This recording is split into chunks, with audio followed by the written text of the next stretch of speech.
$800 billion. Brother Michael. Right. Yeah, don't hold your breath on that. That's not going to happen.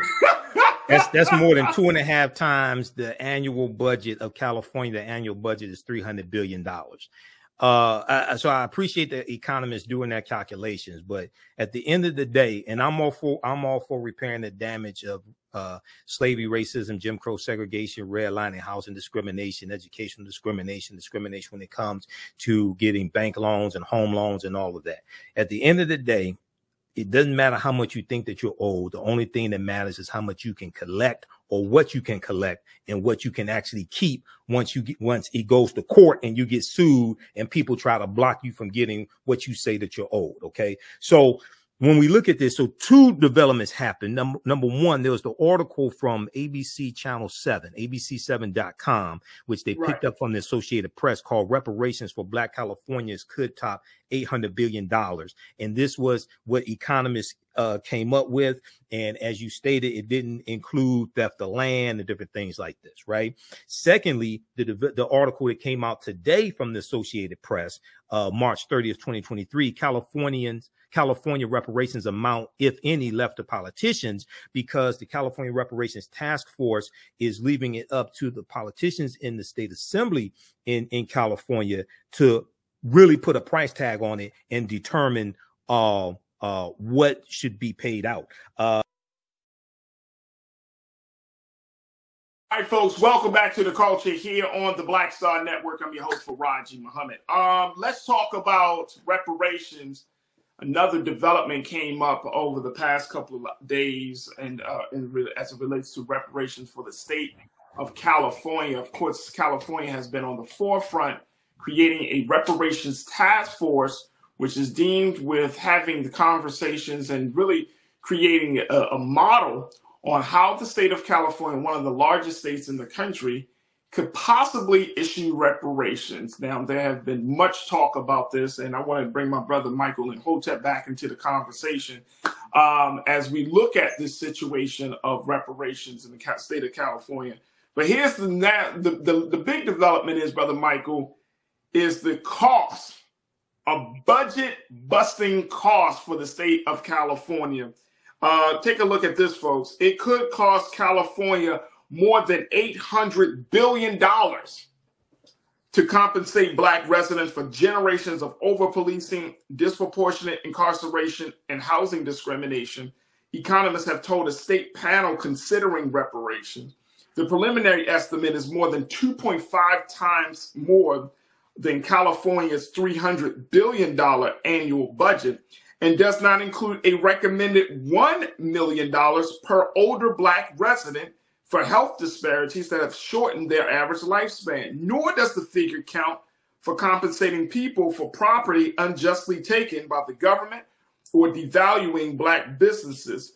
And it says that for devaluing Black businesses, 2 other harms the task force says the state perpetuated. Wow. $800 billion. Brother Michael. Right. Yeah, don't hold your breath on that. That's not going to happen. That's more than 2.5 times the annual budget of California. The annual budget is $300 billion. So I appreciate the economists doing their calculations, but at the end of the day, and I'm all for repairing the damage of slavery, racism, Jim Crow segregation, redlining, housing discrimination, educational discrimination when it comes to getting bank loans and home loans and all of that.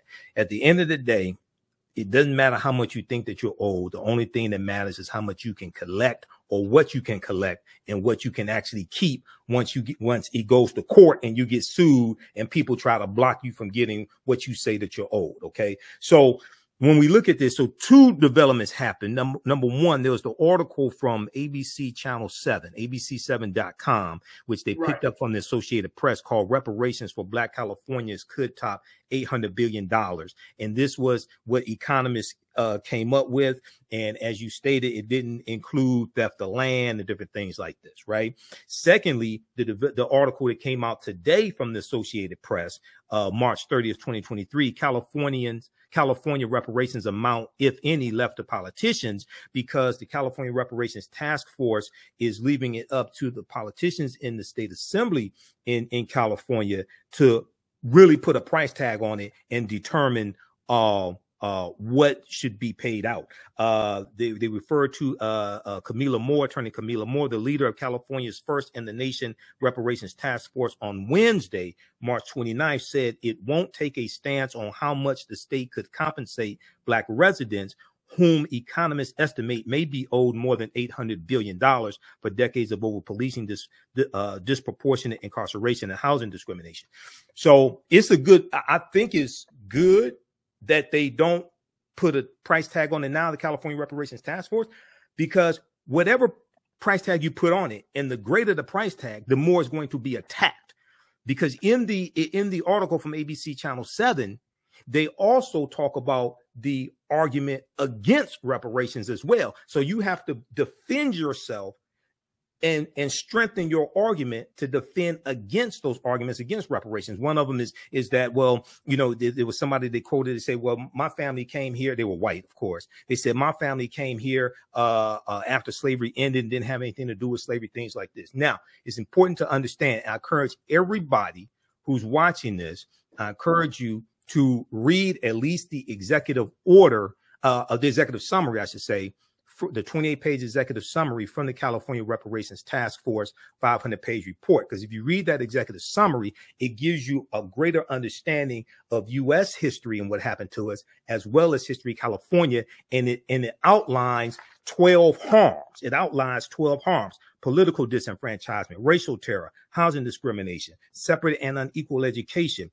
racism in environment and infrastructure, pathologizing the Black family, control over creative, cultural, and intellectual life, stolen and hindered opportunity, unjust legal system, mental and physical harm and neglect, and the wealth gap as well. Okay, so the best strategy in California and nationally at the federal level to get something tangible that we can keep, because with 13.5% of the population nationwide, California, African Americans are 5.5% to 6% of the population. Shift the focus away from talking about slavery, because California really does not have a history of slavery. They've identified about 1,500 African Americans that were in a semi-slavery status of 1850 and afterward, when California came into the Union as a free state. Shift the focus to present day structural inequities. Deal with the laws and policies that were put in place to bring about those structural inequities. And then you can trace that back into history and show how it's related to slavery. But one of the most important things we have to understand is take the title reparations off of it. The reason why is when you talk about reparations and you put that title on what it is that you want, you automatically bring up a whole lot of resistance to it from the larger community before you even get to talk about what it is that you want. Okay, so take the title off of it. Market it differently. You got to market it totally different. When you are the minority population in the city, state, country, and the majority of the people that got to vote for what you want are white. Okay, you've got to market it different if you actually want to accomplish something and be able to keep what you want. Okay, all right, so let me ask just real quick. Focus on the policies that you want and push the policies that you want. One, right. Two, show how those policies will not just help you, but how repairing that damage will also help the larger community, the country, etc. You have to market this differently. One of the things that you mentioned was, you know, the approach that the Reparations Task Force is taking, which is allowing the state government to determine what the price should be. Because the state government has to vote on this. Because they got to vote on it. Yes. So my thinking is, and my question to you, Brother Michael, is that an effective strategy, considering the fact that, you know, you have an economist that's throwing it out there, 800 billion. That ain't gonna happen. Right? Yeah, I don't think that's going to happen either. I mean, the state is not going to give up more 2.5 times more of its budget for a single group of people. For 5.5% of the population of California, 6%? Hell no. Just like in California, that's not, and just like in San Francisco.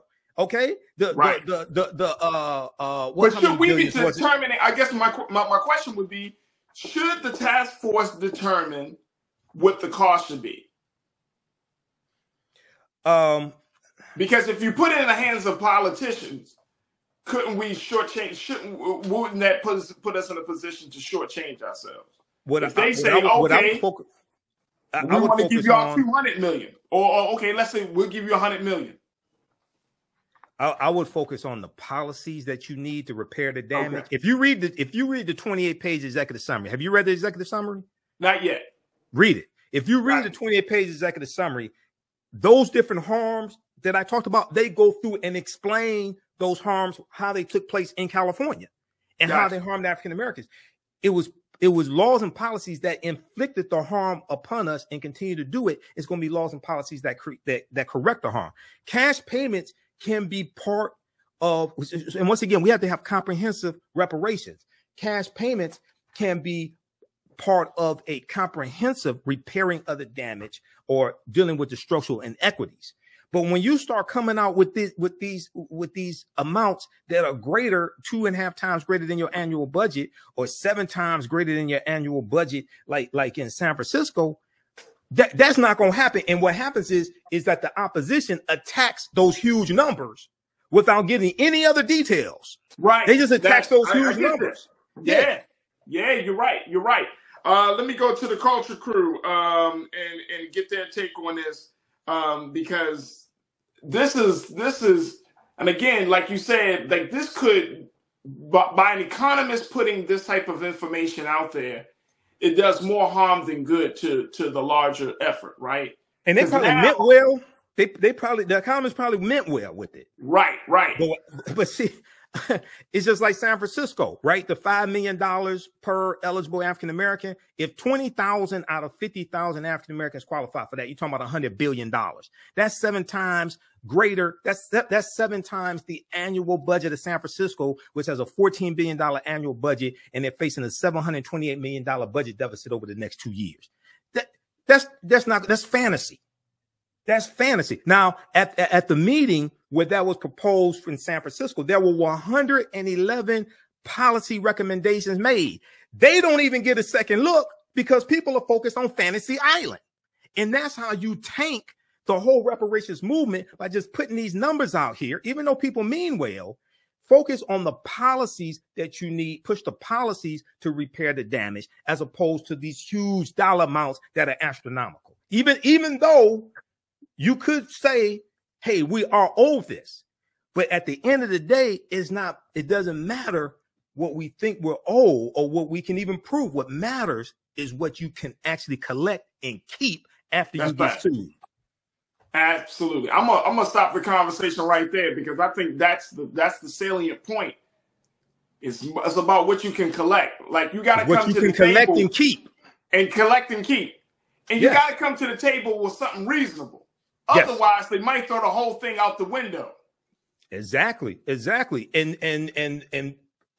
if you look at the executive order that President Joe Biden did on student loan forgiveness, absolutely, it's definitely needed. What he did is reasonable, but it's being tied up in court because you have Republicans suing. Hopefully, the 6-3 conservative Supreme Court will rule in his favor, which is our favor as well, because it greatly benefits African Americans. But it's based upon what you can actually keep. That's what we have to understand. Yeah, absolutely. Brother Michael, it's always a pleasure to talk to you, brother. Real quick, talk to us about the work you're doing. TheAfricanHistoryNetwork.com. I teach online history classes on Saturdays and Sundays. Saturday, 2 p.m. Eastern Standard Time. Next class, April 1st. Ancient Kemet, the Moors, and the Maafa. Understanding the transatlantic slave trade, where they didn't teach you in school. And you can register for the full course. Full course is on sale, only $80. You can register per class if you want to, which is only $10. And then on Sundays, 2 p.m. to 4 p.m., I teach Black resistance movements from the Haitian Revolution, U.S. Civil War, Civil Rights Movement, the Black Power Movement, 1800 to 1968. Okay, we go through and look at history chronologically to understand what happened to us after slavery ended, what led up to the Civil War taking place, what were the laws and policies to put us in the predicament we are in today, to understand where we need to go from here. Your understanding of politics is directly related to your understanding of history. Visit our website, theafricanhistorynetwork.com, theafricanhistorynetwork.com. You can watch the classes live or on demand. And the content is PG-13, so you can use this with your children and your family as well. TheAfricanHistoryNetwork.com. There it is, Brother Michael Imhotep. You can find him weekly here on The Culture, as well as Roland Martin Unfiltered. We always appreciate our brother checking in. Thank you, Brother All right, Michael. thanks, Raji. All right, yes, peace. sir. Peace. Visit our website, TheAfricanHistoryNetwork.com, TheAfricanHistoryNetwork.com. So we deal with thousands of years of history and what leads up to the transatlantic slave trade taking place. Okay, so I do a PowerPoint presentation. We have book references, articles, video clips. Classes on sale, $80, regularly $130. We do the sessions live. All the sessions are archived and recorded. The next classes are Saturday, April 1st, Saturday, April 8th, Saturday, April 15th, and Saturday, April 22nd. Do the classes normally 2 p.m. to 4 p.m. Eastern Standard Time. You can register for one class session for $10 also. Now, even after the courses are over with, after the 12 weeks is over with, you still have full access. You can go back and watch the classes anytime, so it does not expire. All right. So this is Ancient Kemet, the Moors, and the Maafa, understand the transatlantic slave trade, what they didn't teach you in school. And today's class we'll continue our discussion dealing with Egypt on the Potomac and how the layout of Washington, D.C. is a copy of the layout of Ancient Kemet, Ancient Egypt. We'll also talk about Hannibal Barca and the Punic Wars and fighting against Rome. And we'll talk about the Battle of Cannae, 216 BC. On Sundays, I teach Black resistance movements from the Haitian Revolution, U.S. Civil War, Civil Rights Movement, the Black Power Movement, 1800 to 1968. So we're doing that Sunday, April 2nd, Sunday, April 9th, April 16th, April 23rd. Okay, 2 p.m. to 4 p.m. Eastern Standard Time. So register for that class as well. And we have a bundle pack of online courses. You can register for both classes for only $120. That's a $300 value. You also get 5 of my lectures free that will be in the video library. And you can watch those because those lectures you can watch at our online school. All right. So visit our website, theafricanhistorynetwork.com, to register for the classes. I just posted the link here on the thread of the broadcast, and you can join us for today's class also once you register. All right. How's everybody doing today? Hotep, hey, this is Michael Imhotep, founder of the African History Network, host of the African History Network show. I'm a talk show host, researcher, lecturer, writer, and historian. So it is Saturday, April 1st, 2023. And we are live. So I'm teaching a online history course today, very shortly. But I wanted to come on and talk about this topic that we discussed on Faraji Muhammad's show, The Culture, on Thursday. That was Thursday, March 30th, 2023. And I wanted to do a broadcast after the show, but I did not get a chance to deal with this. So we talked about how the California Reparations Task Force, how some economists working on the California Reparations Task Force have estimated that reparations for African Americans in California that qualify, reparations could total $800 billion. Okay, this is 2.5 times, over 2.5 times the annual budget of California, which is $300 billion a year. So I want to look at a couple articles that we talked about, specifically the one from the Associated Press from Thursday, March 30th, that breaks this down so we can get a better understanding of this and stop dealing with a lot of fantasy also. Okay, we're also going to briefly look at the executive summary of the 28-page, the executive summary of the 500-page study that the Reparations Task Force released June 1st, 2022. And I encourage everybody to go read that study. At least read the 28-page executive summary, because if you do, then you understand a lot of this stuff floating around about reparations is just totally false. And it comes from a lack of understanding of history and law. So if we look at this article from March 29th, this was Thursday. Let me see. This was this article from the Associated Press. California reparations amount, if any, left to politicians. This is from Wednesday, March 29th, 2023. And in the article, it says that the leader of California's first in the nation reparations task force on Wednesday, March 29th, on Wednesday said, hold on, let me back up here just a second. I can't increase the size of it. Okay, on Wednesday, said that it won't take a stance on how the state should compensate black residents who economists estimate may be owed more than $800 billion for decades of over-policing, disproportionate incarceration, and housing discrimination. The $800 billion is more than 2.5 times California's $300 billion annual budget.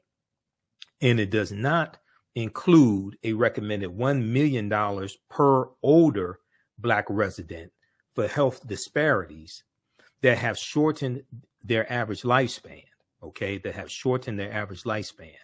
Nor does the figure count compensating people for property unjustly taken by the California state government, or devaluing Black businesses, which are two other harms the California Reparations Task Force says the state perpetuated. Okay, so the $800 billion is a combination of looking at some various harms. We'll look at that. Okay, now the $800 billion, even though it may be justified, that's not going to happen. That's totally unrealistic. That's more than 2.5 times California's annual budget of $300 billion a year. That's not going to happen. Okay, so don't wait for anything like that to take place. It's also important to understand that California does not have a history of slavery like other states have. California comes into the Union in 1850 as a free state, okay? And if we look here at the executive summary, this is the executive summary from the, let's look at this here. This is the executive summary. It's a 28-page executive summary everybody should read. And this is from the interim report, okay, 2022. And I'll give you the link for it also. It talks about in here how California comes into the Union in 1850 as a free state. Now, they identified about 1,500 African Americans who were in a semi-slavery state, okay? But California didn't have that type of history of slavery, okay, like Alabama or Georgia or Texas or Mississippi, nothing like that. California does have a rampant history of voter suppression, housing segregation, redlining, theft of land, segregation when it comes to schools, discrimination when it comes to getting bank loans, all different types of things like this. And the report lays out 12 harms as well. And you need laws and policies to correct those harms. Okay, so we'll come back to this. This was page, what page was that of the executive summary? Page 7 of the executive summary. And the executive summary alone is an excellent history lesson. Okay, now, if we look at this article here, if we go back to this. So Thomas Kramer, who was a public policy professor at the University of Connecticut, told the California Reparations Task Force panel on Wednesday, March 29th, he said all forms of discrimination should be considered in reparations. The task force should feel free to go beyond our loss estimates, and determine what the right amount would be. Okay, now, Black residents may not receive cash payments anytime soon. There's no may there. They're not going to receive cash payments anytime soon, if ever, because the state legislature and Governor Gavin Newsom will ultimately decide whether any reparations are to be paid. The task force faces a July 1st, 2023 deadline to recommend the forms of compensation to be awarded and who should receive it, along with other remedies to repair the harm, Now, the chair of the California Reparations Task Force is attorney Camila Moore. She said on Wednesday that it's up to the state legislature to ascribe a restitution amount based on the methodology economists recommended, and which the task force approved on Wednesday. Now, she said the task force is pretty much done regarding the compensation component. Our task was to create a methodology for calculation for various forms of compensation that correspond with our findings. She said this in an email. Now, for those who support reparations, the staggering $800 billion estimate underscores the long-lasting harm that African Americans have endured, even in a state that never officially endorsed slavery,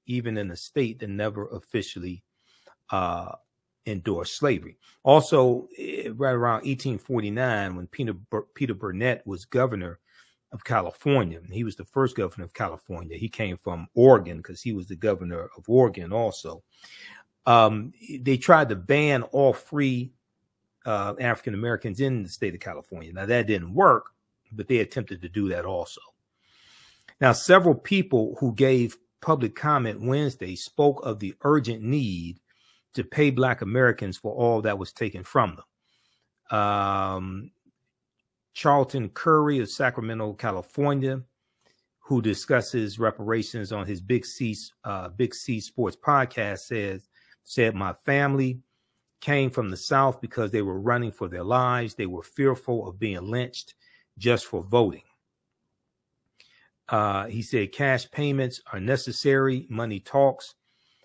He said, noting that white people benefited from free U.S. government land through the 1862 Homestead Act, and Japanese Americans incarcerated during World War II and Jewish Holocaust victims received payments. We talked about Japanese Americans. That was approximately 82,250 of them that got a one-time payment of $20,000 that did not go to descendants of Japanese Americans. That only went to those who were still alive, who had been put into the internment camps between basically 1941 and 1945, or who had to flee or something like that. So it only went to a fraction of the Japanese Americans in this country.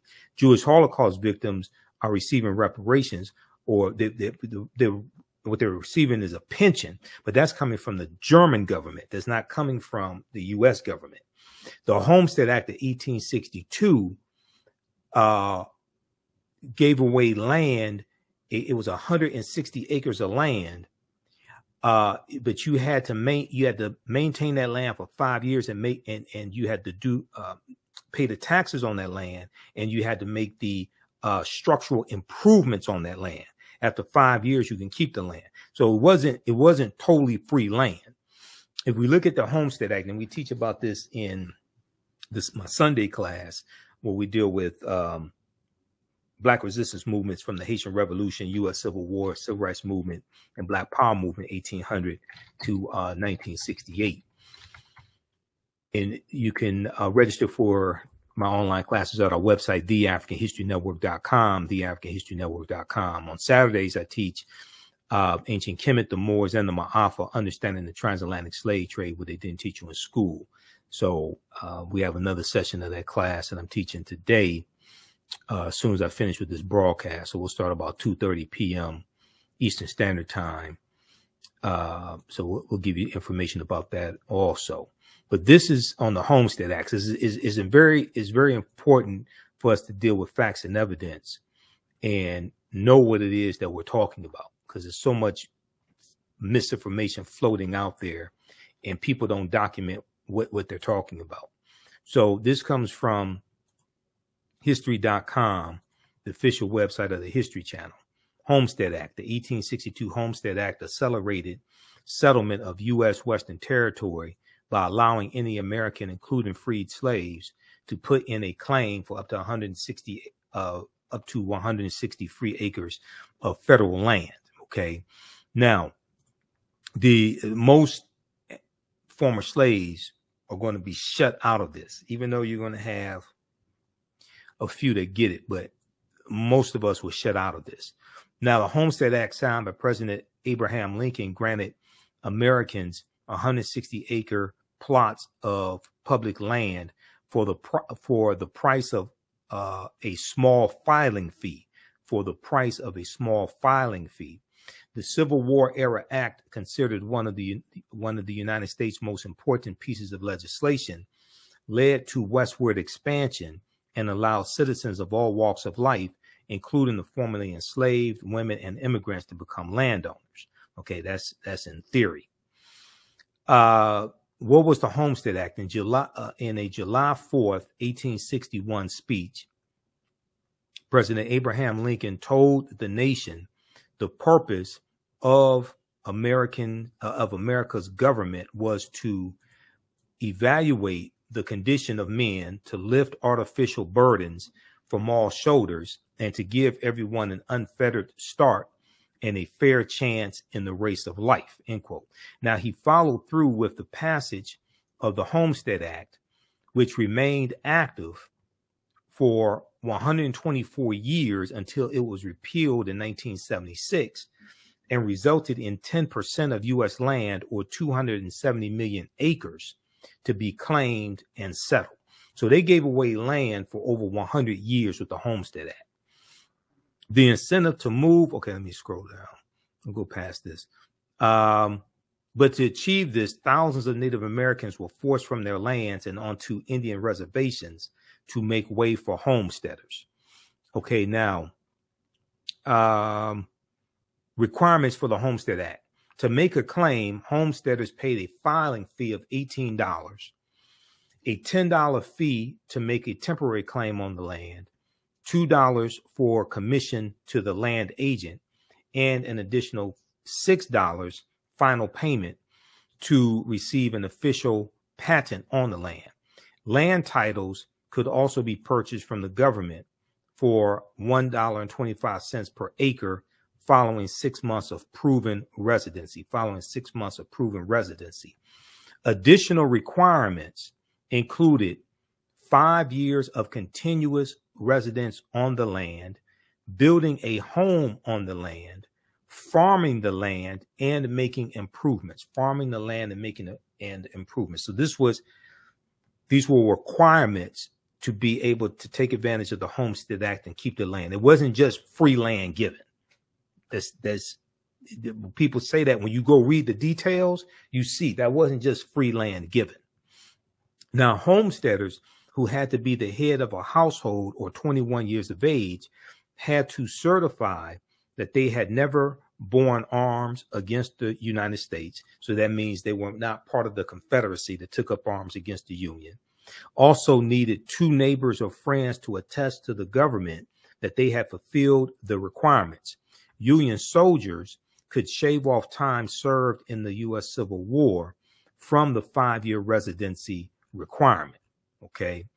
So read the rest of this here, but it's important when people say, oh, they just gave away free land. No, that's not exactly what happened there. There were requirements, and you had to build a house on that land. You had to pay the registration fee. You had to make improvements on that land. Also, you had to farm on that land. Now, it was a huge deal. It was a good deal.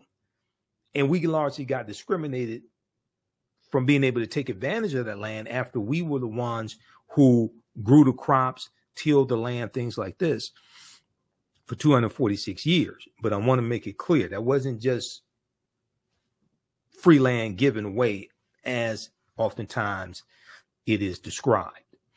Okay, now, if we go back to this article here from the Associated Press,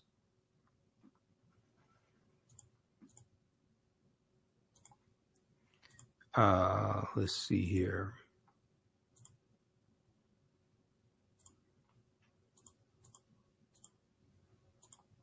Let me grab the article again.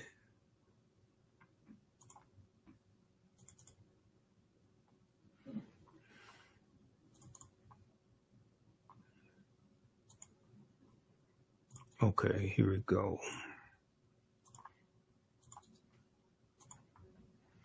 All right.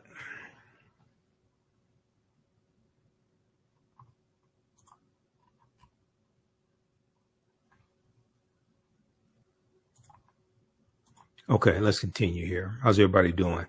Also, you can register for the online history classes that I teach on Saturdays and Sundays. Saturdays is ancient Kemet, the Moors, and the Maafa, understanding the transatlantic slave trade, what they didn't teach you in school. So we're going to start this class as soon as I get finished here with this broadcast. I'm waiting on people to log in. And I wanted to do this broadcast here right after I did Faraji's show on Thursday, but I didn't get a chance to. I was too tired and couldn't do it Friday. I had to do Roland Martin's show on Friday. Visit our website, theafricanhistorynetwork.com, theafricanhistorynetwork.com. So we deal with thousands of years of history and what leads up to the transatlantic slave trade taking place. Okay, so I do a PowerPoint presentation. We have book references, articles, video clips. Classes on sale, $80, regularly $130. We do the sessions live. All the sessions are archived and recorded. The next classes are Saturday, April 1st, Saturday, April 8th, Saturday, April 15th, and Saturday, April 22nd. Do the classes normally 2 p.m. to 4 p.m. Eastern Standard Time. You can register for one class session for $10 also. Now, even after the courses are over with, after the 12 weeks is over with, you still have full access. You can go back and watch the classes anytime, so it does not expire. All right. So this is ancient Kemet, the Moors, and the Maafa, understand the transatlantic slave trade, what they didn't teach you in school. And today's class we'll continue our discussion dealing with Egypt on the Potomac and how the layout of Washington, D.C. is a copy of the layout of ancient Kemet, ancient Egypt. We'll also talk about Hannibal Barca and the Punic Wars and fighting against Rome. And we'll talk about the Battle of Cannae, 216 BC. On Sundays, I teach Black resistance movements from the Haitian Revolution, U.S. Civil War, Civil Rights Movement, the Black Power Movement, 1800 to 1968. So we're doing that Sunday, April 2nd, Sunday, April 9th, April 16th, April 23rd, okay, 2 p.m. to 4 p.m. Eastern Standard Time. So register for that class as well. And we have a bundle pack of online courses. You can register for both classes for only $120. That's a $300 value. You also get 5 of my lectures free that will be in the video library. And you can watch those because those lectures you can watch at our online school. All right. So visit our website, theafricanhistorynetwork.com, to register for the classes. I just posted the link here on the thread of the broadcast, and you can join us for today's class also once you register. Okay. Let me go back to this article here. And unfortunately, most of the stuff floating around about reparations is just blatantly false, not just California, but just in general. And too many of our people don't understand history. This is why it's important to read the study from the California Reparations Task Force. Because if you actually read that study, especially if you only read like the 28-page executive summary, you realize how much of this history you don't understand. Okay. Because they go through, lay it out, and they lay out 12 harms as well that are the result of laws and policies. And these are harms that you have to pass laws and policies to correct. Okay, now,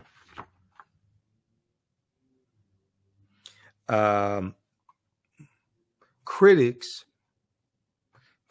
pin their opposition to reparations to California partly on the fact that California was never a slave state, and say current taxpayers could not be responsible for damage linked to events that germinated hundreds of years ago. Okay. Bob Woodson, a prominent Black conservative, calls reparations impractical, controversial, and counterproductive. Okay. Impractical, controversial, and counterproductive.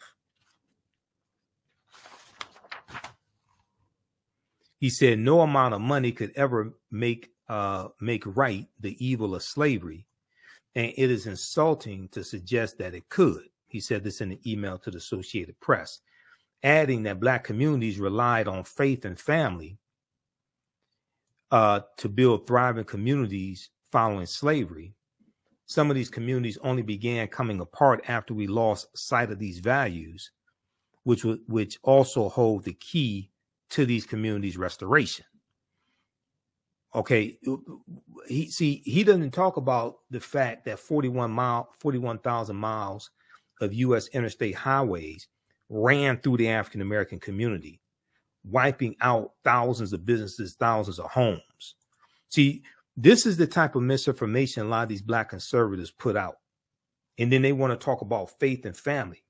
They don't talk about the war on drugs that their Republican president, Richard Nixon, declared June 17, 1971, and how the U.S. prison population quadruples from 1970 to 1993.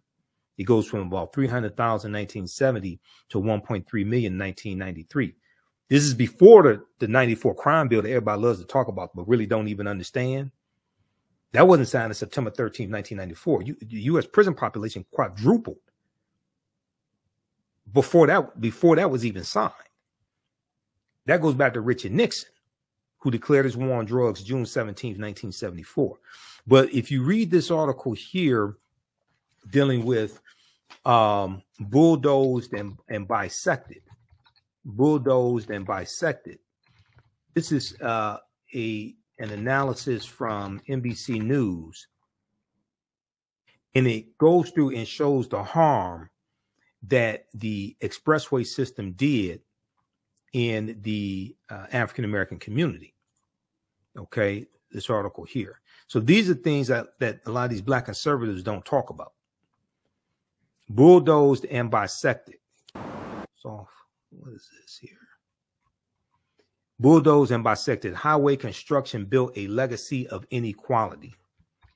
Highway construction built a legacy of inequality. Will their removal heal historic wounds? And in the article, it talks about what has changed decades after the Federal Highway Act of 1956. So you had the U.S. Interstate Highway Acts in 1952 and 1956. It brought 41,000 miles of interstate highways to the United States. It's the recognition of the harm that was done to communities left in the shade of these now aging roadways. From 1957 to 1957, 1977, the Federal Aid Highway Act displaced over 475,000 households and 1 million people, according to the U.S. Department of Transportation. Now, as many of these hulking structures reach obsolescence, the federal government and many states and cities are belatedly recognizing the harm they caused and are working with communities to design alternatives that repair the damage. But in many cases, those plans are reopening old wounds and leading to protracted debates that politicians and engineers are struggling to solve. One of more than 50 interstate highways across the country nearing the end of their lifespan of more than 50 interstate highways across the country nearing the end of their lifespan, NBC News examined 3 urban neighborhoods that show the range of proposals underway to redress the harms caused by the construction of interstates. Okay, so you can read the rest of this. And in the one of the things that the San Francisco Reparations Task Force was talking about was the Fillmore District in San Francisco, California, and how the expressways ran through the Fillmore District, wiped out 883 businesses, displaced about 20,000 people, most of them African Americans. Okay, this is the legacy of that history and those federal programs. All right, now we go back to the Associated Press article from Wednesday, March 29th, or Thursday, March 30th, Wednesday, March 29th. Yeah. Okay. So it says financial redress is just one part of the package being considered. Financial redress is just one part of the package being considered.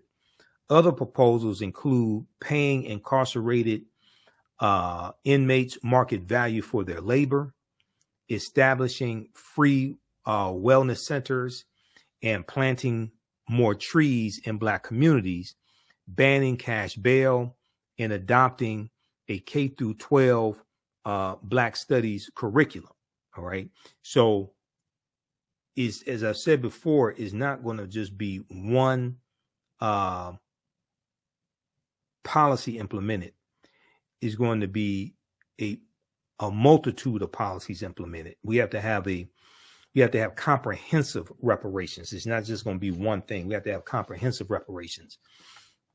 More trees in the African American community relates to environmental issues, and it deals with trees give off oxygen. They also provide shade. Okay.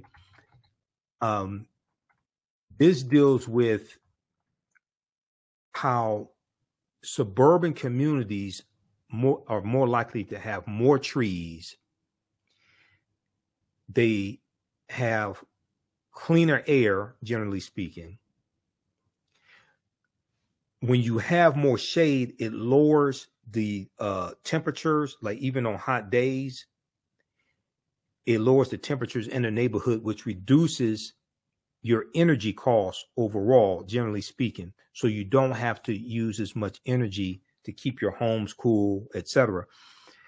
In African American communities, inner cities, you have more concrete with less trees.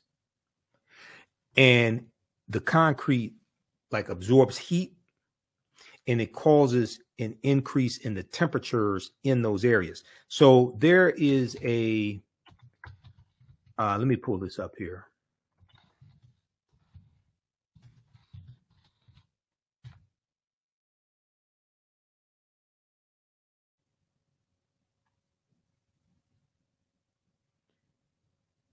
There's some articles I've seen on this.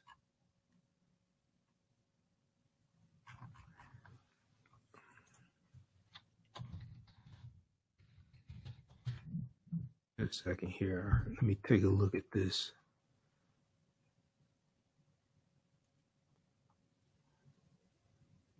Okay, so for instance, if we look at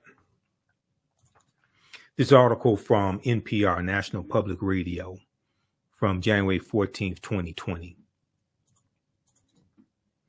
This is why it's important. You have to understand history to understand the laws and policies put in place that inflicted the harm, to know what has to be repaired, to understand the damage that has to be repaired. All right. So for instance, let's look at this. Racist housing practices from the 1930s linked to hotter neighborhoods today. Racist housing practices from the 1930s linked to hotter neighborhoods today. January 14, 2020. NPR.org, National Public Radio, by Meg Anderson. In cities around the country, if you want to understand the history of a neighborhood, you might want to do the same thing you do to measure human health. Check its temperature. That's what a group of researchers did. And they found that neighborhoods with higher temperatures were often the same ones subjected to discriminatory race-based housing practices nearly a century ago. What we're dealing with when we talk about repairing this damage of a legacy of slavery, decades of Jim Crow segregation, redlining, housing discrimination, expressways, voter suppression, school segregation, etc. We are dealing what we see today with the structural inequities. We are dealing with the cumulative effect of decades of policies. We're dealing with the cumulative effect today of decades of policies. So it was laws and policies that put us in this predicament. Is going to be laws and policies that get us out of it. All right. So a group of researchers found that neighborhoods with higher temperatures were often the same ones subjected to discriminatory race-based housing practices nearly a century ago. In a study of 108 urban areas nationwide, the formerly red-lined neighborhoods of nearly every city studied were hotter than the non-red-line neighborhoods, some by nearly 13 degrees. In formerly red-line areas, Americans live with hotter temperatures. Okay, now in the 1930s, the federal government rated neighborhoods in urban areas to help mortgage lenders assess risk. Low ratings were determined largely by race and ethnicity. New research in 108 cities shows that today those red line neighborhoods are hotter than other neighborhoods in the same city, with the most drastic difference found in Portland, Oregon. What's interesting about Portland, Oregon, and we talked about this in one of my classes last weekend, is that the state of Oregon banned all free African Americans. Oregon has a deep, deep racist history, which is why Oregon has a very small African American population. Oregon at one point banned all free African Americans. Okay. Then you also have the 1844 Black exclusion laws in Florida, in Oregon as well.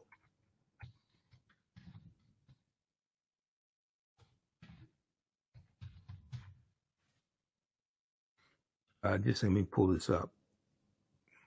Okay, so if we look at this article from Equal Justice Initiative, EJI.org,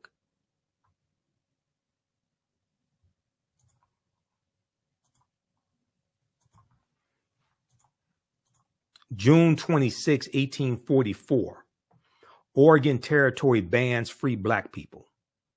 June 26, 1844, Oregon Territory bans free Black people. On June 26, 1844, the Legislative Committee of the territory, then known as Oregon Country, passed the first of a series of Black exclusion laws.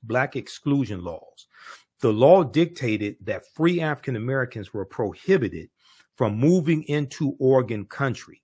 Okay. And those who violated the ban could be whipped, quote, not less than 20, no more than 39 stripes, end quote. Now, so this becomes known as the Peter Burnett Lash Law.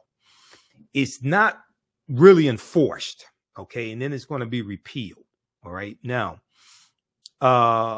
between 1840 and 1860, in the midst of this exclusion and discrimination, African Americans never constituted more than 1% of the population in the American Pacific Northwest. Oregon, which joined the United States as a free state on February 14th, 1859, stands as a clear illustration that racial discrimination and oppression against Black people was also widespread in jurisdictions where slavery was illegal. As of 2018, the U.S. Census Bureau estimated that less than 3% of Oregon residents were African American. Well, see, that's a legacy of going back to what happened in 1844 and after 1844. Okay. Now, the preamble to a later exclusion law passed in 1849 explained legislators' beliefs that, quote, it would be highly dangerous to allow free Negroes and mulattoes to reside in the territory, the Oregon Territory, or to intermix with Indians, instilling feelings of hostility toward the white race. Okay. Now, the Oregon Constitution of 1857 included racial exclusion provisions against African Americans and Asian Americans, because if you actually understand the history of this country, Asian Americans faced racism as well. It wasn't nearly as much as us, but they faced it also. The first anti-drug laws in this country go back to 1875 in San Francisco, targeting Chinese men working on the railroad tracks, and this dealt with opium. Okay, there was a fear that these Chinese men, if they were high on opium, they would seduce white women. Okay, so when you go study this history, you study like the Chinese exclusion laws of 1882, and different things like this. Asian Americans faced discrimination in this country also. Now, not as much as African Americans, but yes, there's a documented history of that. All right, so read the rest of this article here. Oregon Territory bans free Black people, June 26, 1844. Then if we look at, there was another one here from the Washington Post.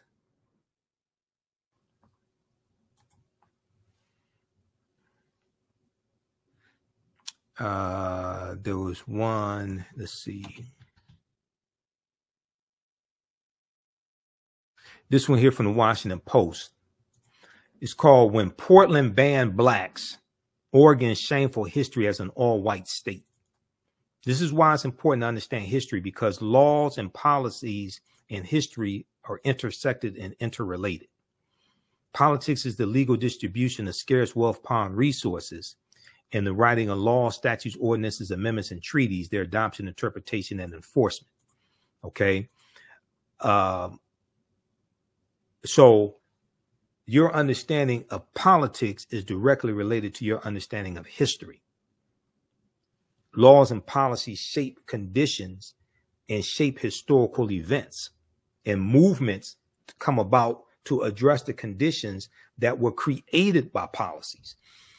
June 7th, 2017, when Portland banned blacks, Oregon's Shameful History as an All-White State, by Deneen L. Brown for the Washington Post.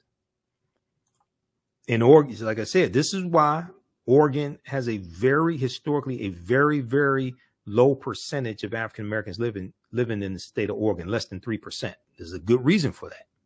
In 1844, all Black people were ordered to get out of Oregon country, the expansive territory under American rule that stretched from the Pacific coast to the Rocky Mountains. Those who refused could be severely whipped. The provisional government law declared by, quote, not less than 20 or more than 39 stripes, to be repeated every 6 months until they left. Now, Oregon country's provisional government, which was led by Peter Burnett, a former slaveholder who came west from Missouri by wagon train, passed the law in 1844, 15 years before Oregon became a state. The law allowed slaveholders to keep their slaves for a maximum of 3 years. After the grace period, all Black people, those considered free or enslaved, were required to leave Oregon country. Black women were given 3 years to get out. Black men were required to leave in 2.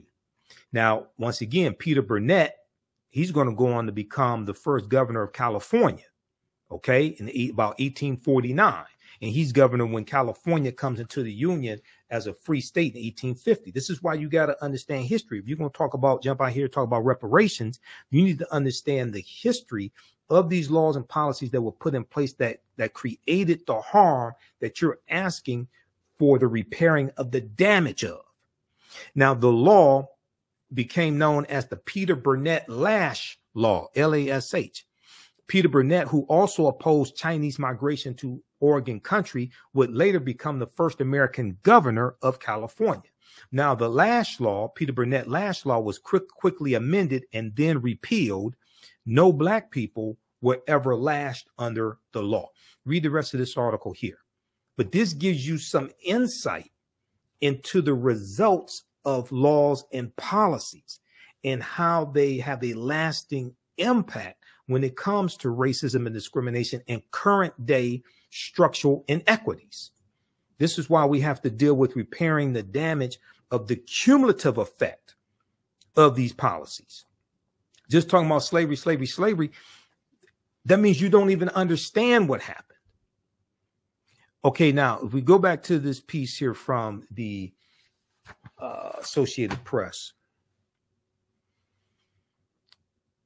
Okay. Oh, we were looking at, we were looking at the article from National Public Radio. This is dealing with the result of decades of redlining and why why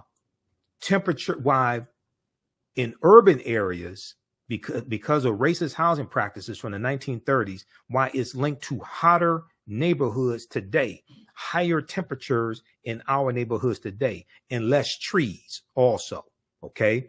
In a study of 108 urban areas nationwide, the formerly red-line neighborhoods of nearly every city studied were hotter than the non-red-line neighborhoods, some by nearly 13 degrees. And it said, with the most drastic difference found in Portland, Oregon. And Oregon has a very racist history towards African Americans based upon their laws.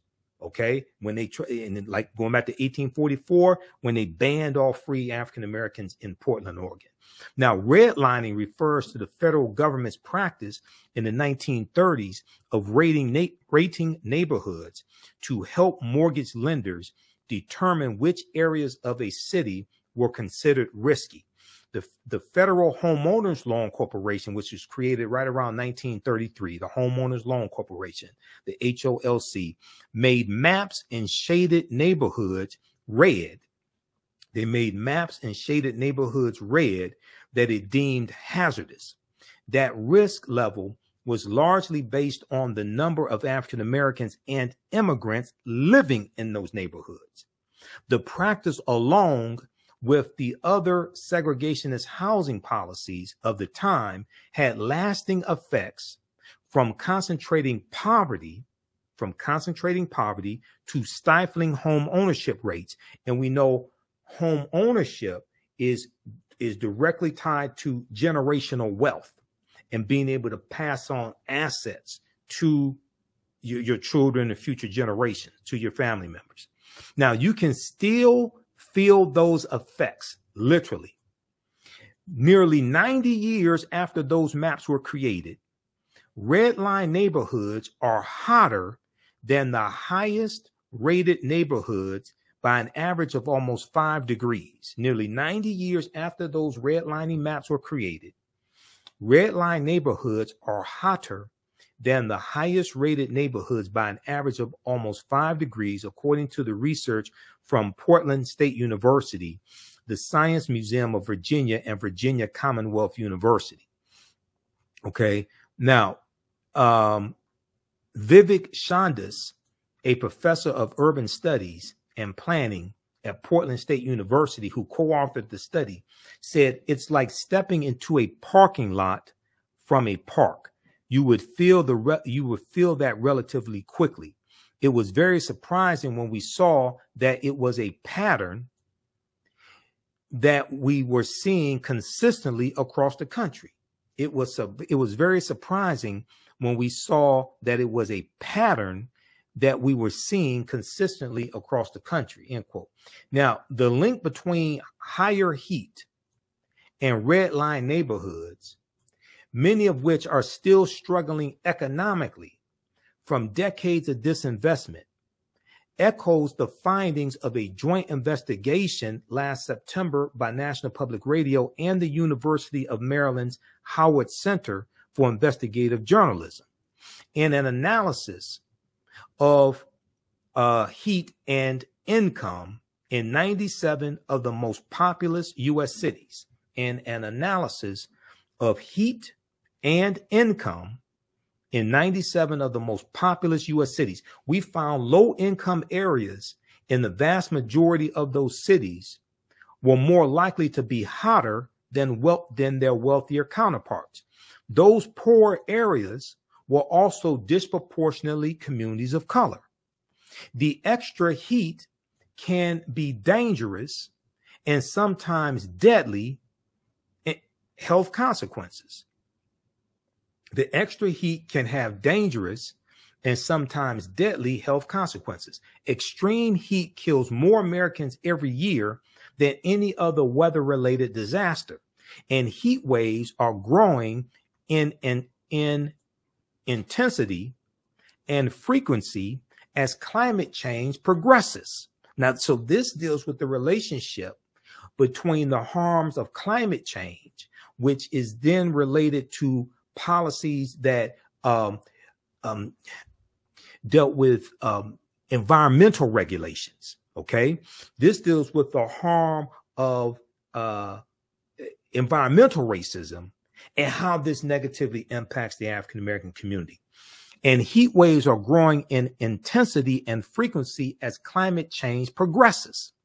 In Baltimore, Maryland, National Public Radio, NPR, and the Howard Center found dramatic increases in the rates of emergency calls during dangerous heat waves, and low-income patients in the city's hotspots visited the hospital more often than low-income patients in cooler areas.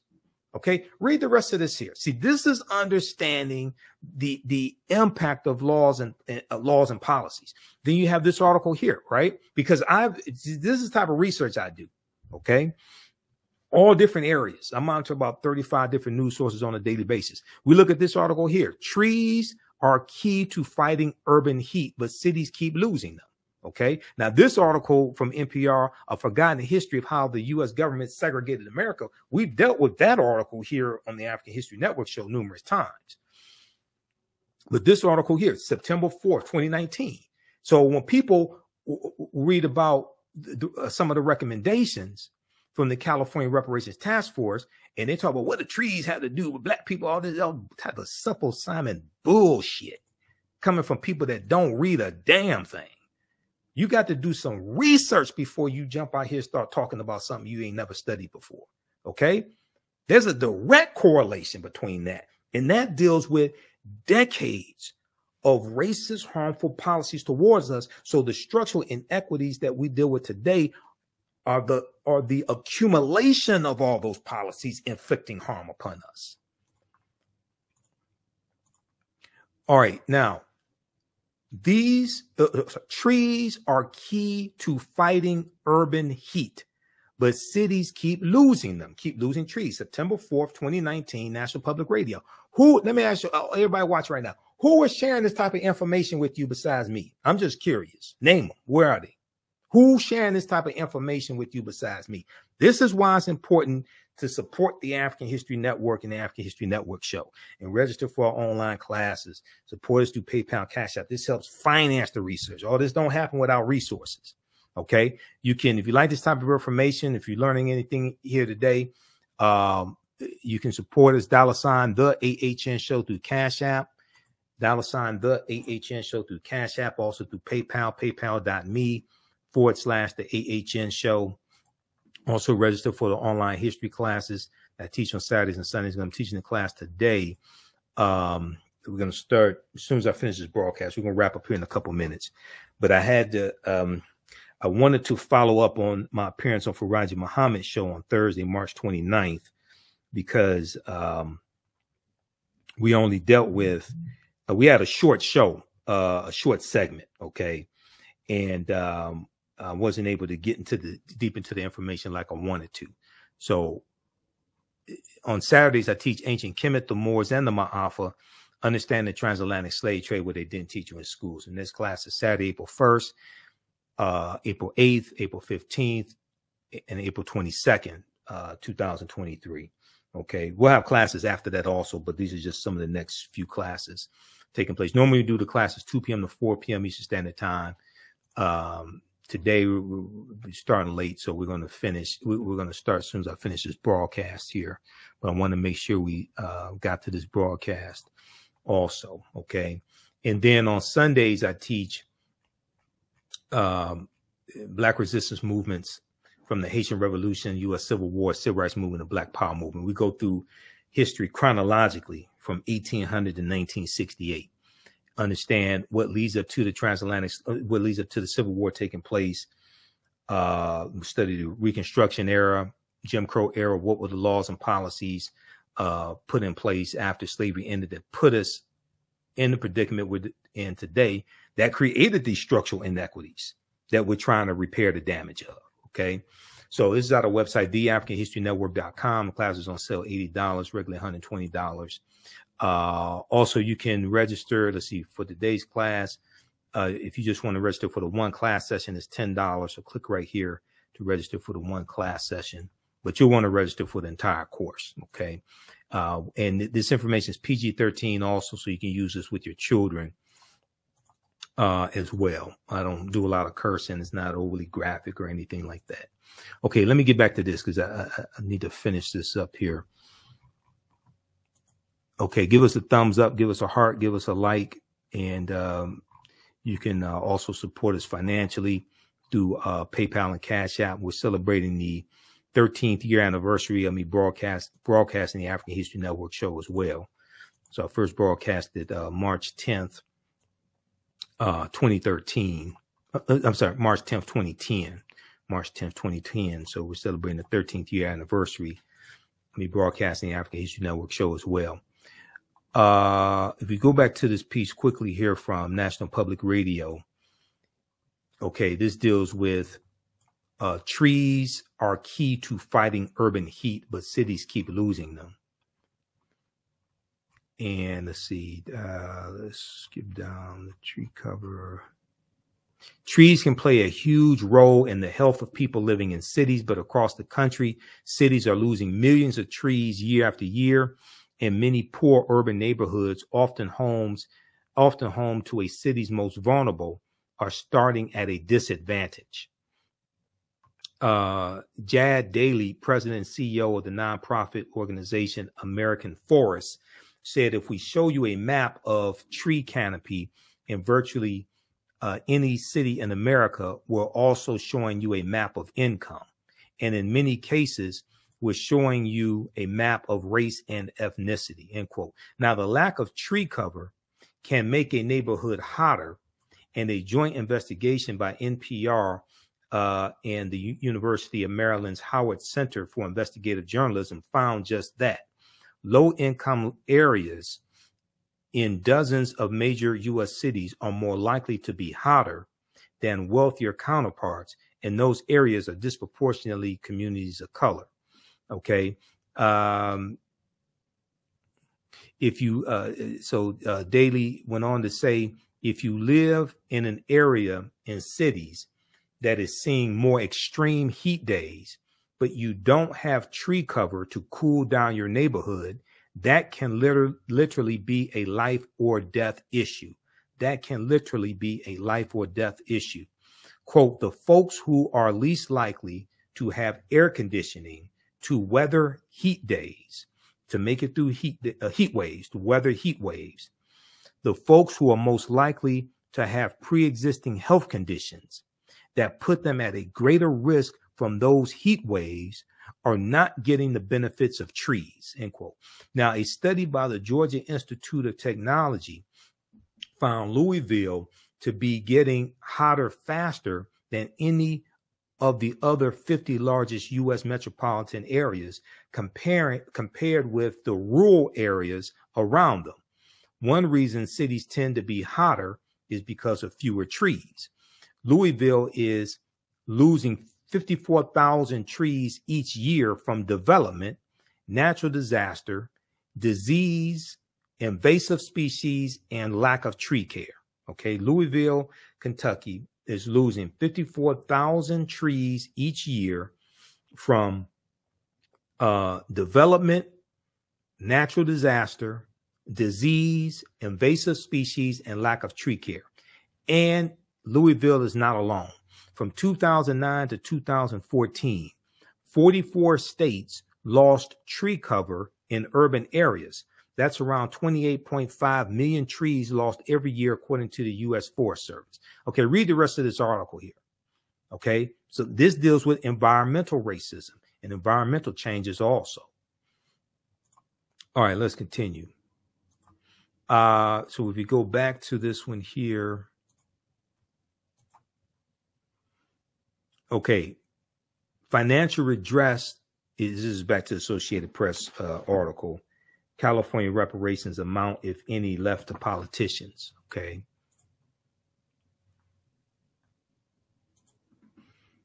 Financial redress is just one part of the package being considered.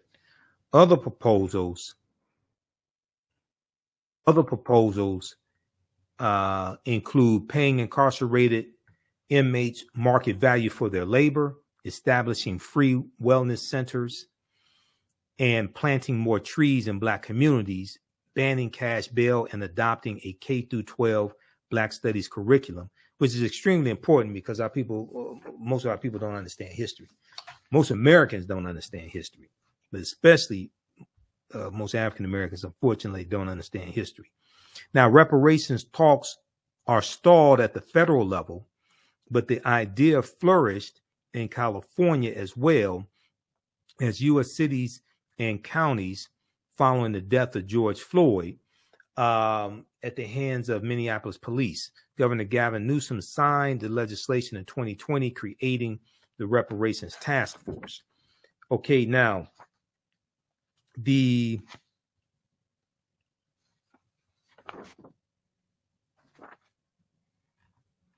let me see here.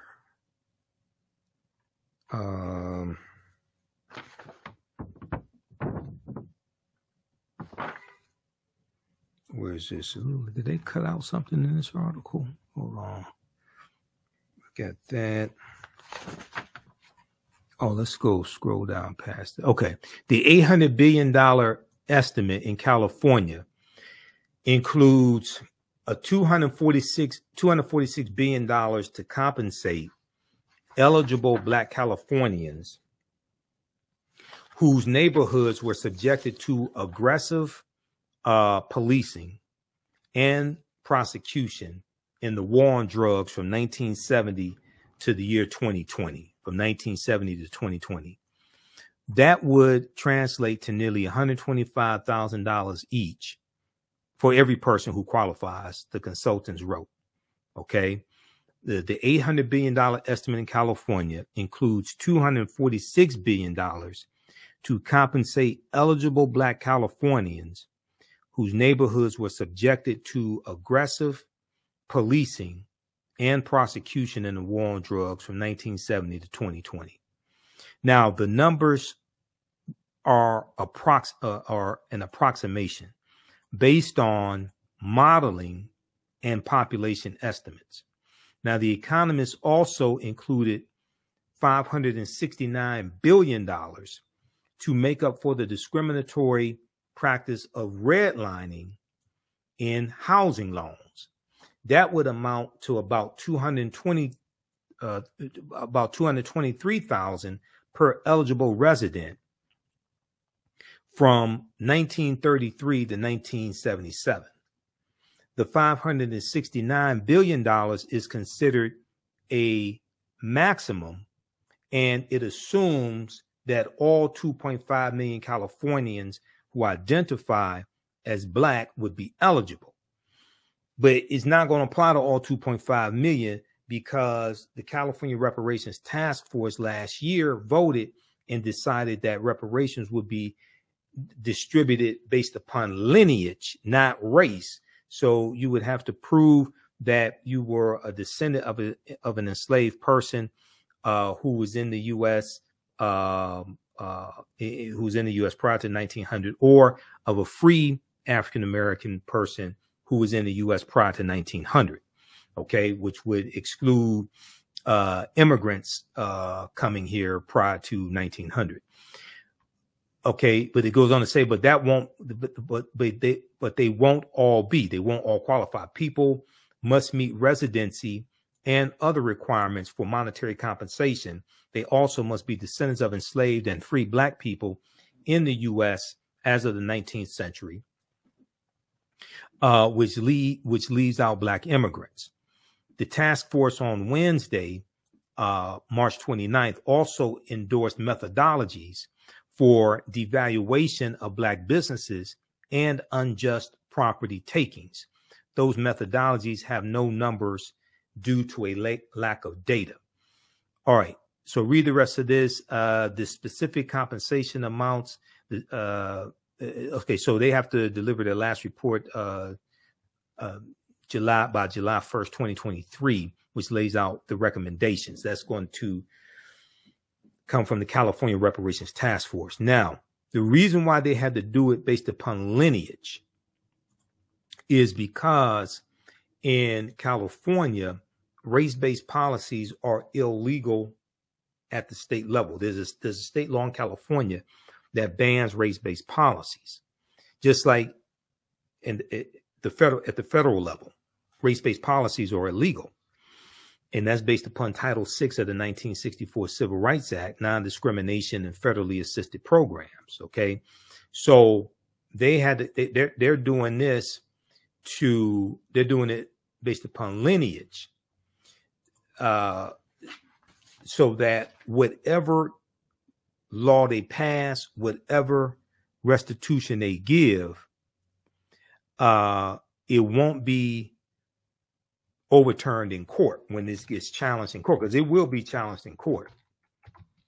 They pull up this article here.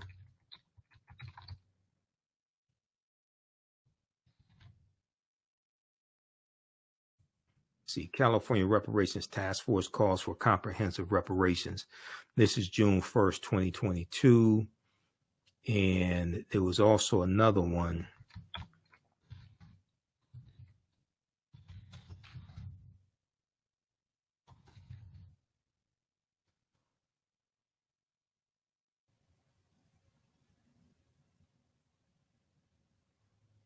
Where's the other one? Well, let's look at this one here.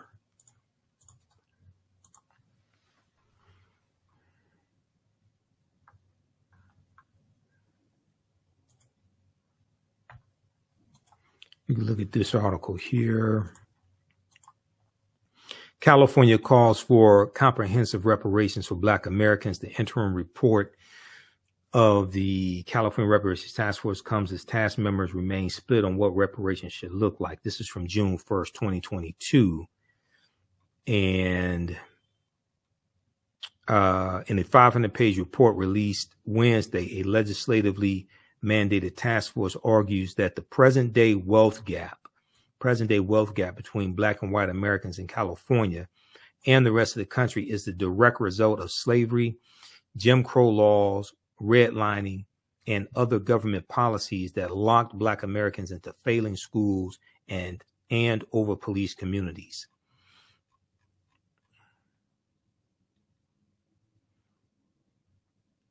Okay, the task force called its interim report the most extensive document on government discrimination against the Black community since the landmark 1968 Kerner Commission report. It called for the creation of a government office to address past harms and potential future harms and help eligible Black Californians through a reparations program, but it does not put a price tag on its recommendations. This was June of 2022. Okay, that is expected to be detailed later in a second report. Let me see something here.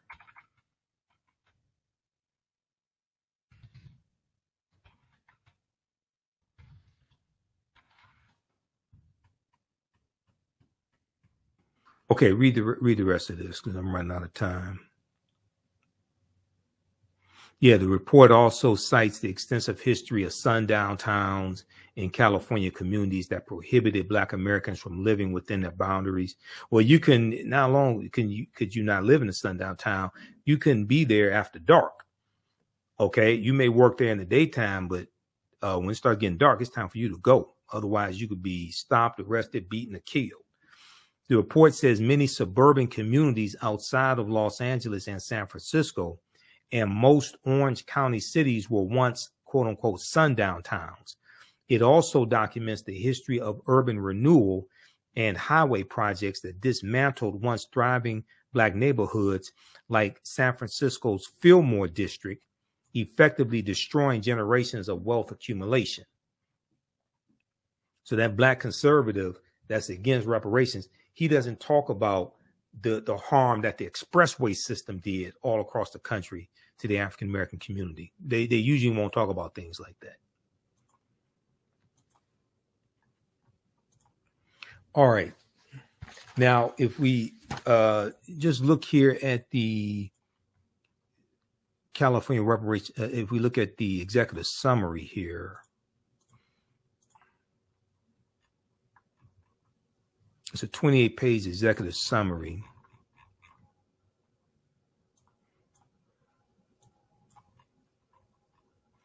And they lay out 12 harms. They identify 12 harms. They show the national laws and policies that inflicted these harms, and then they deal specifically with California. Okay.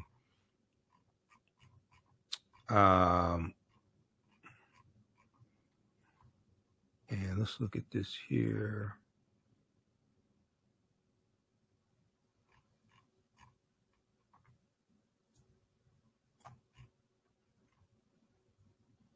Despite California entering the Union in 1850 as a free state,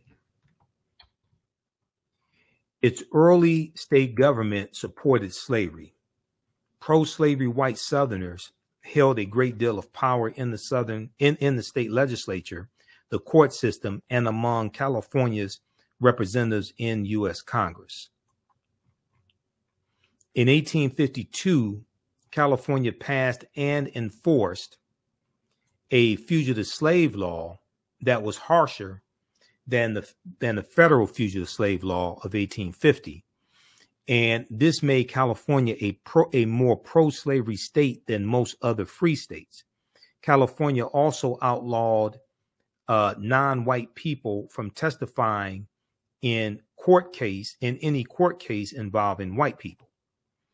California did not ratify the 14th Amendment until 1959, which protected the equal rights of all citizens, and the 15th Amendment, which prohibited states from denying a person's right to vote on the basis of race until 1962. Okay, so some of the harms that they lay out, you have political disenfranchisement. So they lay out racial terror, political disenfranchisement, housing segregation, separate and unequal education, racism and environment and infrastructure, pathologizing the black family, control over creative, cultural, and intellectual life, stolen and hindered opportunity, unjust legal system, mental and physical harm and neglect, and the wealth gap. Okay, these are just some of the harms that they lay out here. And they go through and talk about what happened nationally and then specifically what happened in California. And they deal with these laws and policies. Okay, so check this out. You can go to, let's see here.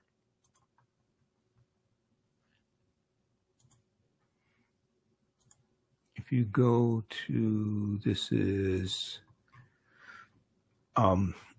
the office of the Attorney General, Rob Bonta of California. You go to this website here, which is oag.ca.gov, Office of Attorney General, oag.ca.gov. So Rob Bonta, Attorney General, reparations reports. Okay, this is task force to study and develop reparation proposals. Let's see, let's click right here. But if you go look at this here, reparations reports, you scroll down, it lists the full interim report, which is 500 pages, the executive summary, key findings, and preliminary recommendations. So you can go read this. So we should be forming study groups in our communities to organize our people to really study reparations, study history and law. And this will help us push for this at local levels, but also at the federal level, because I know HR 40 wants a study on reparations. You can use this 500-page study as the foundation. And as I said to on Faraji Muhammad's show, we really should take the term reparations off of what it is that we're fighting for and focus on present-day structural inequities, identify present-day structural inequities, deal with the laws and policies put in place that created these structural inequities, trace those laws and policies back in history. You can trace that back to Jim Crow era Reconstruction, trace that back to slavery, and deal with putting in place laws and policies that correct the structural inequities that are the result of laws and policies. You have to shift the focus away from just talking about slavery. The reason why is because when you just keep talking about slavery, what that does is that makes you a very easy target for opposition. 1, 2, chattel slavery ended about 158 years ago. All the last of the former slaves died in the 1950s. And you bring up greater opposition when you just keep talking about slavery. Deal with present day structural inequities, the laws and policies put in place that created them. And then you also have to market and explain how correcting those structural inequities benefit not just African Americans, but America in general. Because most of the people that got to vote on these policies, generally speaking, are white. Most of the people are from the majority population. White people make up 57% of the U.S. population. Okay, so the whole way a lot of this is marketed, and the benefits of this are not marketed correctly. You can't just talk about how this is going to help African Americans when, one, most of the people who have to vote on these policies are white. 1, 2, they have to go justify this to their constituents back home. 2, 3, it's not just African American dollars, taxpayer dollars, that are going to pay for these policies. It's largely going to be taxpayer dollars coming from non-white people, from non-African American people that pay for these policies. So you got to understand how to market this.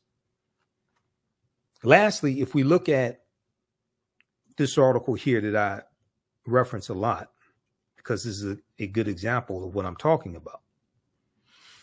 This is from CBS News, okay?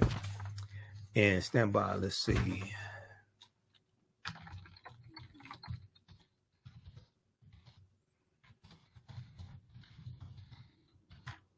Okay, this is from CBS News. This deals with how the U.S. economy has lost $16 trillion over a 20-year period of time. And it's due to racism. Okay, so this is why we have to do the research and understand what it is that we're talking about. Okay, the root concept of reparations deals with the repair, the damage of something. You have to analyze the history of what happened and the damage that was done to understand the laws and policies that have to be put in place to repair the damage. Okay, just cutting a check does not address correcting those laws and policies. Those laws and policies will still be in place, inflicting harm after you spend the money. Okay, racism has cost the U.S. $16 trillion, Citigroup finds, September 23rd, 2020. Okay, from CBSnews.com. And let me close out all these damn ads keep popping up. America could have been $16 trillion richer if not for inequities in education, housing, wages, and business investment between Black and white Americans over the past 20 years, new research concludes. The study released this week by Citigroup is the latest in a body of research that attempts to quantify the economic impact of systemic racism. These are things that we have to talk about, quantifying the economic impact of systemic racism and showing that evidence. Citigroup arrived at a $16 trillion figure after estimating that, one, Black workers have lost $113 billion in potential wages over the past 2 decades because they could not get a college degree. Okay, so that reduces the spending potential of African Americans, whether it's buying homes, buying cars, things like this, that helps the GDP grow, helps the gross domestic product of the U.S. grow. The housing market lost $218 billion in sales because Black applicants could not get home loans, About $13 trillion in business revenue never flowed into the economy because Black entrepreneurs could not access bank loans. What's more, the U.S. could have $5 trillion in gross domestic product over the next 5 years if those gaps and others were closed today, the study indicated. So the U.S. economy could grow by $5 trillion over the next 5 years by changing those laws and policies, by correcting them. That helps everybody in the country. That's not just African Americans. That helps everybody.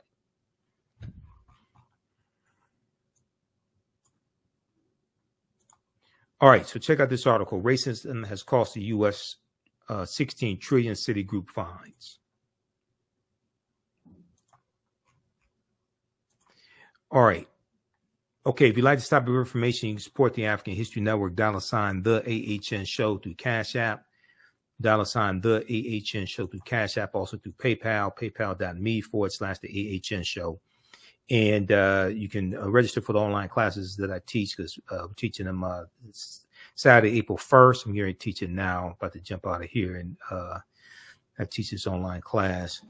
Saturday, April 1st, April 8th, April 8th, 15th, and 22nd.